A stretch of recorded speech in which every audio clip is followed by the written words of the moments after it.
دوست اور بھائیوں، اور قبر کا معاملہ وہ ہے جناب سیدنا عثمان غنی رضی اللہ تعالی عنہ، ان کے سامنے جہنم کا ذکر ہوتا، اللہ کے مختلف عذابوں کا ذکر ہوتا، آپ آنسو بہاتے، لیکن جب بھی آپ قبر پر کھڑے ہوتے تو آپ اتنا زیادہ روتے تھے کہ آپ کے ساتھیوں نے کہا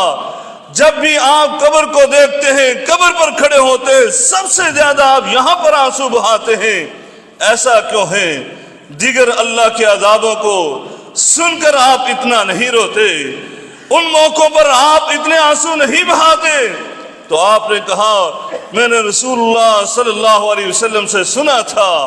یہ قبر جو ہے یہ آخرت کی پہلی منزل ہے، جو اس میں کامیاب ہو گیا آنے والے امور اس کے لیے آسان ہو جائیں گے، اور جو اس میں ناکام ہو گیا وہ آخرت میں ناکام ہی ہو جائے گا، کیونکہ یہ روضۃ من ریاض الجنہ او حفرۃ من حفر النار، یا تو یہ قبر جنت کے باغیچوں میں سے ایک باغیچہ ہوگا یا پھر جہنم کے گڑھوں میں سے ایک گڑھا۔ اس لیے اللہ رب العالمین فرماتے کلا سوف تعلمون، ہرگز نہیں، یہ جو مال ہے جس کے کثرت کے لیے تو دوڑ لگا رہا ہے، سبقت کر رہا ہے،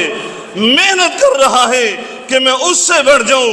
میرے پاس اس سے زیادہ مال و دولت ہونا چاہیے، اور تجھے گمان کیا ہے؟ اللہ رب العالمین قرآن مجید فرقان حمید میں انسان کے اس خیال کے بارے میں بھی یہ ارشاد فرماتا ہے کہ یہ انسان ایسا ہے کہ یہ جمع مالا وعددا، یہ مال کو جمع کرتا ہے، گن کے رکھتے ہیں، یحسب ان مالہ اخلدا، یہ گمان کرتا ہے، اس کو یہ خیال ہے کہ جتنا زیادہ مال و دولت ہوگا میں اتنی ہی لمبی زندگی گزار کے جاؤں گا۔ کلا، میرا اللہ فرماتا ہے ایسا ہرگز نہیں ہو سکتا، اور میں کلا سوف تعلمون، ایسا نہیں ہے کہ اس مال کی بہتات نے تمہیں بچا لینا ہے، سوف تعلمون، ان قریب تم جان لو گے کہ جس مقصد کے لیے تمہیں پیدا کیا گیا تھا اس مقصد کو بلا کر تم کس مقصد کے پیچھے پڑا رہا، پھر اس وقت تمہیں احساس ہوگا۔ حالانکہ اللہ رب العالمین کہتے میں نے تو قرآن میں تمہیں اس سے متنبع کر دیا تھا، اور میں نے تمہیں بتلا دیا تھا کہ جو بھی اپنے مقصد حقیقی کو بھلائے گا اور تکاثر کے پیچھے چلے گا اور اس کی وجہ سے غافل ہو جائے گا، تو فرمایا اس کے متعلق تو میں نے یہ اعلان کر دیا تھا، یا ایھا الذین آمنوا، اے ایمان والو، میں نے تمہیں مخاطب کر کے یہ اعلان کیا تھا، لا تلہکم اموالکم ولا اولادکم عن ذکر اللہ،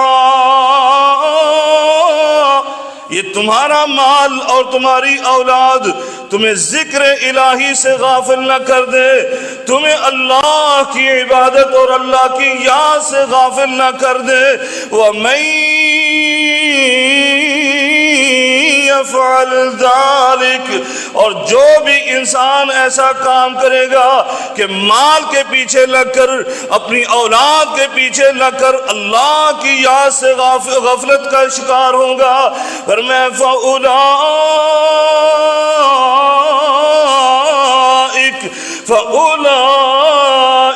هُمُ الْخَاسِرُونَ،